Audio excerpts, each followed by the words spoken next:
playing friends and getting lucky.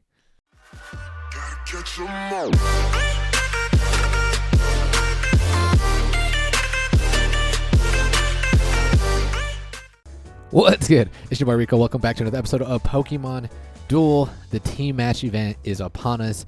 We speculated, we pretty much called that we were going to be getting a team match event because of the clues that they gave us on the 7th through the 10th. So I'm excited. We're going to be getting the team match event. We have 3 days of boost and we'll get our 5K. We'll definitely get an EX. I mean, after last video where we pulled a UX and an EX, I'm pretty excited for what's to come. Now, we did a poll on Twitter, and I asked you guys which team should we select, and we'll take a look at that. The results came in, and you guys told me to pick Aerodactyl. Now, I low-key wanted you guys to pick Tyrantrum because we haven't even used Tyrantrum yet. However, if we use a Tyrantrum deck, we would probably be using Auroras because of the synergy that they have, and probably the Aerodactyl as well. So since you guys did select Aerodactyl, we are going to create a deck, or we're using a deck that has Aerodactyl only, does not have the Auroras or the Tyrantrum.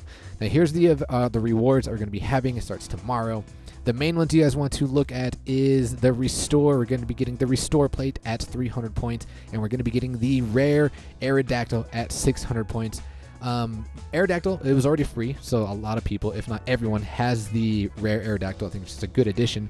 You can have 2 runner Aerodactyls. It helps you with your like your Primal Sphere or your Restore deck. I honestly would like to have an event where they give Celebi out because it's behind that paywall. It was only for a limited time. I want everyone to have access to Celebi, so that's kind of unfortunate.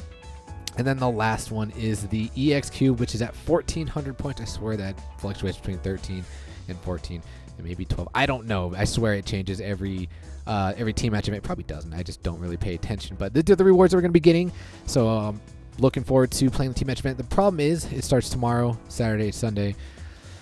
Saturday, I have a CrossFit competition, so I'm going to be pretty busy. I don't know if I'm going to be able to be playing that much. But Sunday, we're going to have to grind. That's when we're going to have to grind, our boost, 3-day and 10 win boost, and probably play a little bit tomorrow as well. So today's video, we do have 3 matches to feature going against all friends. We're playing against Gigs, Supa, and Tarvel. So I think that's everything. Oh, here's the deck. This is like my anti-meta deck that we've been running, and it's doing well, pretty well for me. So let's jump into the first match. All right, guys. So this first match is against Giggity Gaming, and the funny thing was, I was streaming on Twitch, and he was streaming on YouTube. So viewers were watching both of us play. Gigs, I think he's just doing his monthly grind. Remember when Gigs was saying how trash Rhyperior is, and here we are. He's running a Rhyperior deck, and he's going for that top 100. I don't know if he's in top 100 right now, but he's still rocking the Abra. So I think I have the edge though on this deck because we are rocking the Doublade, and Doublade does well against the Abra, and Kid can do okay against the Celebi, but we do have the Doublade primarily for the Rhyperior. It's just an added bonus that he is rocking the Abra. Now these matches I'm going to show you guys, we played pretty well, but then we made very, very critical mistakes in a lot of the games, but we got pretty lucky. So I'm going to rush him with my Celebi, and I'm going to bring up the Mew. Gigs, he knows what I'm going to do, so he's going to... You know what I actually thought he was going to do? I thought if I rushed here... Well, I guess whatever he put here... I honestly just thought he was going to have something else as the goal, and then bring up the Mawile here on the Mew. That way the Mawile has a good shot at taking out the Mew. But because he played defensive with the Mawile, that gives me a free entry point on his side with the Mew, so that's what we do. Then it brings up the Abra, so now what we're going to do is we're going to bring our Vibrava because we know what Abra is going to do, how cheesy it is. The plan here is we're going to try to Doublade this Abra because he's being defensive with the Rhyperior.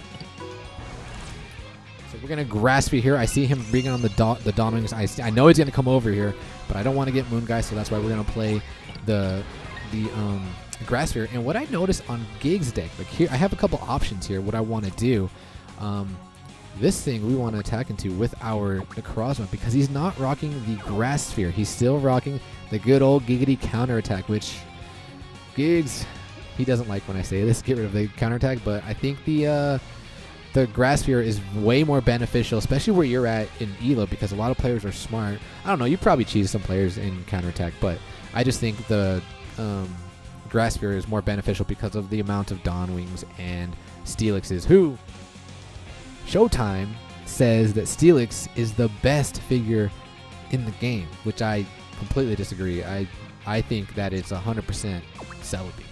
Celebi and Dawn Wings. I think those are the top two figures in the meta, in the game currently. So we're going to bring our Doughblade on. I don't know why we just bring on the Doughblade, but he's going to attack here, and our Aerodactyl is level 10, so we do get the clutch Sky Drop, and now what we can do is we can surround this, what's it called? The Arceus. Now he's going to come back. He's going to attack into my Aerodactyl, trying to get rid of the Aerodactyl, but he's going to pull the backtrack. So now he's going to bring the Celebi back on. I'm like, dude, that's fine. We can totally attack into you because you don't have the grass sphere, but he does hit the grass on, and we do hit the dodge. So now what do I do here? He max revives. He's coming after my Doughblade. I want my Doughblade to survive, so I'm going to back off. He moves forward. I'm like, perfect. We're going to bring our Dactyl on here again. See if we can get another Sky Drop. We're going to threaten this around here. He moves over. I'm like, that's fine. We have Vibrava. There's not much you can do right here. So we get rid of the Arceus again, and we get another Sky Drop from the Dactyl. Let's go. So now we're going to protect our Vibrava, and what we're going to do now is we're going to Power Battle and get rid of this Abra, because we have great odds of getting rid of this, KOing the Abra. We get the roll. He has to teleport, but it's going to switch into the Zen Head, but which gives us, I think, weight 3, but we do pull the evolution off. Evolution is going to help us a lot, especially with the Dawn Wings and the Celebi. Not so much the Rhyperior anymore because we did get rid of the Power Battle. But he's going to attack into here, and this is where the misplays start to happen. Well, we do get the taunt. I'm going to Never Ending Nightmare.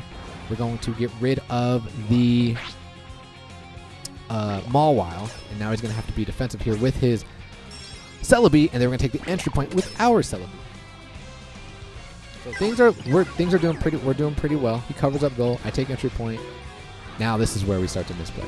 So he attacks here, and Aerodactyl again gets another clutch Sky Drop. And I mean, I wouldn't necessarily say clutch. I mean, this is a game of RNG. Mine is level 10. I did put everything into the Sky Drop. We have really good odds of surviving this Dawn Wings. So here's the misplay. We got the Sky Drop. I didn't move my Aerodactyl here. Like, why would I not do that? I move him here. Then the following turn, I could move up my Aegislash right here, and then depending on what he does, we can just surround the Dawn Wings the following turn. But in my head, I was thinking, okay, I know he's going to attack me with this Rhyperior, so that's why we were being a little more defensive with the Aerodactyl, and what I want to do is I want to bring up my Aegislash the following turn, just in case this Rhyperior does get the Rock Wrecker and KO my Celebi.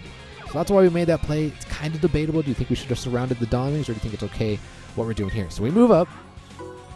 Oh, and so he air balloons, and he moves closer to his Celebi. And take a look at Gig's weight. He has weight 2. In my mind, this is what I registered.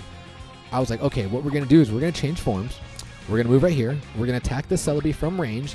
Then he's going to have to bring his Rock Wreck, or he's going to have to bring his Rhyperior here. And that's pretty much GG boys. But I saw weight 2. For some reason, it registered in my mind. If I move here and attack, his weight is over, his Z gauge is up, and he's going to send my Vibrava into the Ultra Space, and then my Aerodactyl has weight, and I have no way of protecting my goal because I am rocking the goal block, but I'm still thinking in my head that I'm rocking the long throw.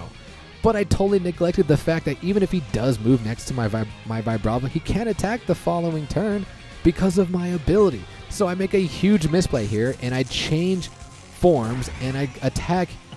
I move in next to him and attack. I move next to him and attack when I could have just attacked from range. I should have been here and attacking in the first place, but since I made that misplay, if I was going to attack him, I shouldn't attack next to him because he gets the Photon Geyser. And now my Aegislash is a sitting duck, can't change forms, and I was like, oh my god, what am I doing? What am I doing? So now, and then I move over my Vibrava, and I'm like, my chat's yelling at me. I'm yelling at myself, and I'm like, dude, I don't know what's going on. He's going to Z move here. He gets rid of my Vibrava, so now I have to cover up with my, well, actually, well, no, yeah, we had to. We had to cover up here with our Aerodactyl, and I'm going to Mega Evolve here just because I'm going to have a larger 4-star purple just to hopefully survive the Dawn Wing, so that's what's going to happen. He's going to attack. He does get the Moon Guy Spin, but we clutch it with the taunt, and now I'm like, okay, we need to attack here. We attack here, and we clutch the Moongeist Beam, but instead of getting rid of the Rhyperior, I get rid of the Celebi. Like, I don't know what I'm doing, okay? I have no idea what I'm doing, and I still have the Air Balloon. I could totally Air Balloon my Aegislash, but I'm just not playing smart at all. I'm going to Ultra Burst here. Good thing this thing has already attacked, so its ability is nullified, so now we're going to attack into here, and hopefully we get our gold into their purple, and that's exactly what happens. Let's go. And Giggs is definitely not going to take the L here. He's in a very vulnerable position, so now he's going to DC with the Rhyperior. He's going to go after my Celebi. He's going for that Rock Wrecker. He gets the Rock Wrecker, so I get KO'd here, but the good thing is my Z-Gauge is up now, so now I'm going to Z-Move. I'm going to Psychic Z-Move into their Necrozma and then take the entry point the following turn, so that's what we do, Shattered Psyche. Hopefully he does not hit the Photon Geyser, and he does not. Gets the Plasmatic Laser. Let's go. We take the entry point here, and now Giggs, what he's going to do is he's going to use Celebi's ability. He wants to rewind that turn and hope, small chance, hope that when I Z-move again that he's going to hit the Photon Geyser. But he DCs again, and the problem is he rolls a miss. He rolls a miss. Now he has to hit this. He's got to hit something good here, but he hits the Bulldozer, and now that is GG boys to Giggs. God, dude, there was a lot of misplays there at the end, but we got very fortunate. Thank you, Iron Jesus. Thank you, Iron Jesus. All right, let's jump into the second match. Second match, guys. We are going up against Tarvold. It's been a while. I can't remember the last time we played Tarvold, but Tarvold is using his square deck. I remember him talking about it, and I was so excited about his square deck because, dude, the square deck was so good. It was it was Lucario, Gothitelle, Lele, Lunala, Nebby. Can't remember what the 6 was, but it was a pretty solid deck. And when Steelix came out, he's like, Steel Z-moves do way better. Steelix is really good for the squared attack. So I was really excited. And those of you guys who don't know what squared decks, Gothitelle has the squared attack. If there are Pokemon at 3 entry points, switch this Pokemon with another Pokemon on the field. So the goal is, to get 3 Mons on the entry points. You attack with the Lele. The opponent has something on their goal. Switch. It was very cheesy. It was very fun. Those were good days. That was actually the highest I ever climbed prior to getting Celebi and all that. Like, my highest I ever climbed was with the square deck, but then once all the new other figures came out, I've climbed higher. So we go first. There's nothing he can do to stop my rush, so that's why I moved up here. He knows, he watched my videos, he knows what I'm gonna do. So, but it gives us the free entry point with the Mew, and Mew on the entry point's not bad. Like, I'm not really scared of these Steelixes. So now we're gonna Grass Sphere here. Grass Sphere is a great counter to this deck because of the 3 figures that can move me. We just have to be cautious of the entry point. So we already have 1 entry point. We have 2 entry points. And now what we're going to do is we're going to power battle here. We're going to get rid of this Lele. Doublade is so clutch, dude. I love running Doublade. Because of Doublade's ability, there goes the Lele. We're going to pull the Evolution, and things are looking pretty good for us.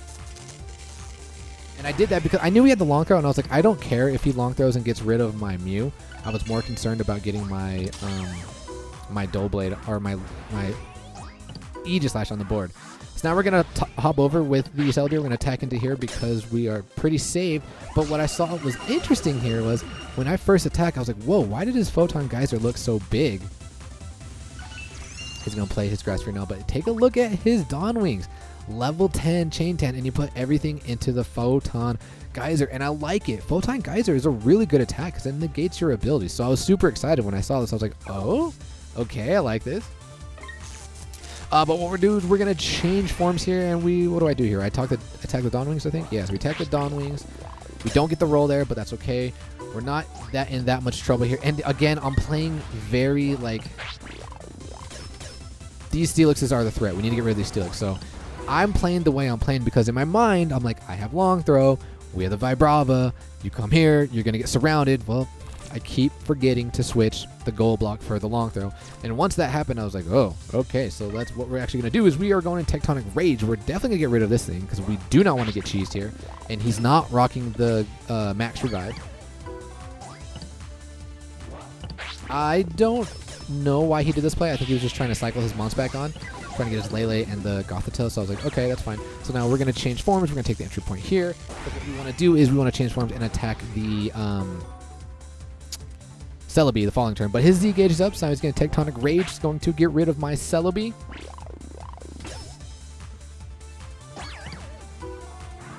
And now we're going to finally bring on the Aerodactyl. What do I do here? I move up. Oh, yeah, because we want to get a surround set up. So he attacks into here. He does KO me. What do I do next? Do I max revive? Celebi, yes. Celebi is very crucial here. We need to get rid of these Steelixes. So I max revive. We're going to attack again, trying to get the grass on into the Iron Tail. Unfortunately, that doesn't happen. Now he's going to move forward. Now I got to be cautious here. I got to be cautious here because of its ability and its Mega. But the good thing is our Z gauge is coming up, so we're going to move over. He's now going to pull the Mega Evolution here, and he's going to move right next to my Vibrava. But what's good is we're pretty safe because of where our Z gauge is at. So now we're going to apply pressure here. I don't want to give him a free attack. We're going to attack into the Celebi. Hopefully we KO this thing and it gets off of the goal. But we get the miss. Things are not looking good. So if he attacks me, I'm like, that's fine. You're going to get sent to the Ultra Space. If you win that roll. But he doesn't win that roll. So what do? We change forms again, and this time I'm going to attack the Celebi. We have really good odds against this Celebi, and because he's Mega, he can't be saved by his other Slugs, which is by the goal. So that is perfect. And now what he's going to do is he's going to goal block, and then we are going to take the entry. No. Oh yeah, we were still in shield form. So now we're gonna step away, and we get a very clutch roll here with the Aegis Slash. Aegis Slash might even be better than Steelix Showtime. So now he has to cover up here. Can't Mega Evolve here, and we're going to attack. We do get the Energy Ball, but because we missed that roll, he can Mega, right? He has the Mega. But instead of Mega-ing, what he's going to do is he's going to DC. He has pretty good odds of getting rid of my Aegis Slash, but we get a clutch roll with the King's Shield. Let's go. And that is GG, boys, to Tarvold. Although, you still have the Mega Steelix. I mean, I guess if you did Mega, I would probably just attack anyway with the Celebi. And Celebi has better odds at KOing the Mega Steelix than I do the regular Steelix because of how big. Well, actually, I don't know. Yeah, why not just Mega there? If he Mega there, oh, then I guess I would have moved here. But then he could have Z-moved the... I don't know. Let me know in the comments below. Let's jump into the third and final match.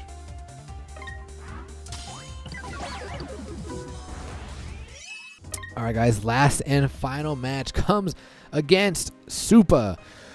And I don't even remember the last time I played Supa, but Supa has a pretty scary deck. It's been a while since I've seen the Orca, the PK Primal Kyogre, but that's primary. It looks like it's going to be, well, see, having a Primal Kyogre and a Lele, it's like, who do you decide to be your goalie? I mean, I guess it depends on who you play against, right?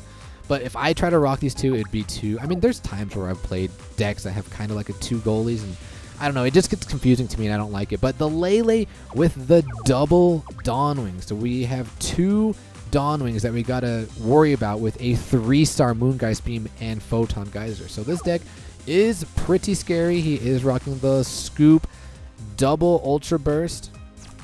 We're still rocking our, anti-meta-ish deck. So I go first, and we're gonna rush up with the Celebi, and then we're gonna rush up with the Mew. See what he wants to do here. Also puts the... See, and that's how I think Mew's a good, like, you have the Primal Kyogre and you have the Lele, but he's using the Mawile as a goalie because of how I'm playing offensively with the Mew. So it kind of puts him in a tough position, like, right from the bat. So now what we're going to do is we're going to Grass her because there are two Dawn Wings that we need to deal with. He brings on this Dawn Wings, and we're going to counter with our Aerodactyl. Aerodactyl is nice and clutch. So now we're going to bring up our Dawn Wings, and he pulls a nice long throw. I agree with this. I like it. He can outstar mine. But now what we can do is we can bring on our Doublade. Doublade counters this thing pretty well. And now what we're going to do is we're going to use our Power Battle, and then we can start attacking from range with our Aegis Slash on those Dawn Wings. So I get the Metal Sound, and I'm like, come on, give me that Swords Dance into the Gyro Ball. Let's go. 220 damage. Dude, Doublade's got to be, like, probably top... What do you think Doublade ranks in rare? Do you think it's number 1? What's a better rare than Doublade? Like, Doublade's pretty good. But anyway, get the evolution off. And he's going to move the Dawn Wings here, and I'm just going to attack into it to get rid of its ability, trying to hopefully we get the King Shield. And we do. He rolls the miss. I told Tuba, I was like, dude, if I hit that roll, I would have been so upset. I would have felt bad. And he's like, no, you wouldn't. And I'm like, you're right. I probably wouldn't. I probably would have laughed. But now we're gonna attack from range here. We're gonna go after this Orca. Hopefully it gets the Origin Pulse, but it doesn't. And now we're going to just a straight up attack right next to it because we do have that large gold. We do get the roll, so now we don't have to worry about this 3-star Dawn Wings. And now he's gonna move his Mawile over. He's going after my Mew. Unfortunately, he does have his. I mean, I guess the gold doesn't matter because it's Mew and there's no purple text here. But what we're gonna do is we're gonna protect our Dawn Wings and we're gonna go straight after this because we've already played the Grass Sphere.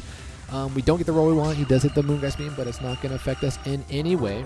And now he's going to be defensive. Doesn't want to get surrounded here. And then we're going to change forms. And here, I was nervous because their Z gauge was up. That's why I attacked there. I wanted to attack there and make it gain weight because I didn't want it to attack my Aegislash and then confuse my my Celebi. Although a confused Celebi is not necessarily that bad. But what I should be doing this entire time is because my Z gauge is up, I should have my Dawn Wings up here. That way, if he does get rid of my Mew, then I can Z move the Mawile. But in my head at the time, I was thinking, well, if he does KO my Mew, we can just Ultra Burst and take the goal. But it would have been better not, because it just wastes the plate when I didn't have to waste the plate. So we're going to change forms here. I believe we attack into the Dawn Wings. Yep, we attack into the Dawn Wings. And this entire match, we didn't even see a Dawn Wings attack. Like, we did not get a 3-star purple on us. So feels pretty, I don't even know if it attacks. Feels pretty good. So we get rid of the Dawn Wings. He's going to move his Mawile, and he's going to attack and try to get the Trickery so he can switch into his gold. But his gold is gone because of his Lele. So now we're going to move up our Dawn Wings. He's going to Z move here. Get rid of our Aegislash, and then he's going to confuse both our Celebi and our Dawn Wings. And here I make an interesting play. My thought process is, all right, we're going to Z move here. We're going to Ghost Z move here, make everything spin. Hopefully this thing lands white and it's -1 MP. What I should have done was the Shattered Psyche. I should have Shattered Psyche, because then I would have moved right here. I would have blocked off the Primal Kyogre. So here's the first misplay. Never Ending Nightmare. Get rid of this thing. We would have been in such a good position too had we have done the Shattered Psyche, but like I said, misplay here. So this is what I was thinking though. I was like, all right, even if we don't get the white attack on the Primal Kyogre, what he's probably going to do is he's probably going to move forward, and he does. So in my head, I'm like, okay, that's perfect. If he moves forward, we can take the entry point the following turn. Then he's going to move forward again. Then what we can do is we can Aerodactyl and move right here. So if he's right here, we're solid. But then I look at his plates and I'm like, let's see. Oh, he's got the air balloon. We can't do that because if I do Mega, then he's just going to air balloon and he's going to win. I totally, dude, I don't know why. I forget Aerodactyl's ability all the time. He can't use the air balloon, so I would have been fine. So there was another misplay by bringing on this thing when I should have just taken the entry point, and it gives him the Dawn Wings on for free. So because of those two misplays, I have to make a play here, and I mean, my odds are pretty good. So we're going to Ultra Burst here. We're going to go straight after this Lele. All we got to do is hit our gold into anything but the blue, and we do, and that is GG boys to Super. There's not much he can do. He's going to attack into here, hoping for the Moongrass Beam, which he does get, but we have two other Mons that have 3 MP. So good games to Super. Team match event is starting. Just remember, if you guys have any boosters right now, get them timed. Like, stop playing League sometime today so you have boosters available for tomorrow. Unfortunately, I don't have any rainbows that I'm going to be able to open up tomorrow. And, oops. You know what? I might be on the winning team. I think the winning team is either going to be the Aerodactyl or the Aurorus. I don't think anybody's going to be going for the Tyrantrum. So, we'll have 3 boosters available to pop tomorrow. And, yeah, we'll catch you guys. I'll probably stream. I don't know. Like I said, I'm all busy Saturday, so it's probably going to be Sunday is when we'll stream and catch up. But we're going to cut the video there. Until then, ladies and gentlemen, as always, peace.